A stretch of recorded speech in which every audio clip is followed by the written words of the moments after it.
ریحانہ ایک باشعور اور تعلیم یافتہ عورت تھی جس کی زندگی کا ہر خواب ایک خوبصورت تعبیر چاہتا۔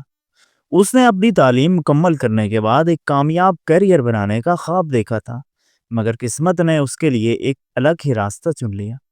ریحانہ کی شادی خاندان کی مرضی سے ایک ایسے شخص سے کر دی گئی جو ان پڑھ تھا۔ اس کا شوہر وسیم محنتی اور دیانتدار تھا، مگر تعلیم سے دور شادی کے ابتدائی دنوں میں دونوں کے درمیان فرق نمایاں تھا۔ ریحانہ کو لگتا تھا کہ وہ ایک ایسے شخص کے ساتھ بندھ گئی ہے جو اس کی باتوں کو مکمل طور پر نہیں سمجھ سکتا۔ وسیم کے لیے بھی یہ آسان نہ تھا، وہ ہمیشہ خود کو کمتر محسوس کرتا۔ ریحانہ نے جلد ہی محسوس کیا کہ محض شکایتیں کرنے سے کچھ حاصل نہیں ہوگا۔ اس نے وسیم کی خوبیوں کو سمجھنا شروع کیا۔ وہ جانتی تھی کہ وسیم کے پاس علم کی کمی ہو سکتی ہے، مگر اس کے اندر محبت، خلوص اور دیانت کی دولت موجود تھی۔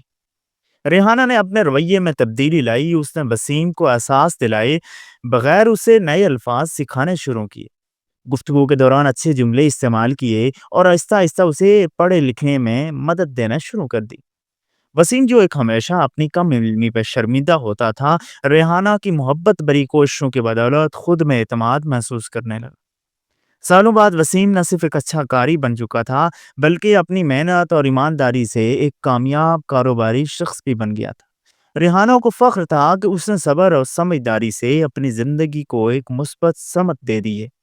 ریحانہ کی سمجھداری نے نہ صرف اس کے شوہر کی زندگی بدل دی، بلکہ اس کی اپنی زندگی میں بھی سکون اور خوشی بھر دی۔ اس نے سکھایا کہ اگر ہم حالات کو بدل نہیں سکتے تو اپنے رویے میں ایسی بہتری لا سکتے ہیں جو زندگی کو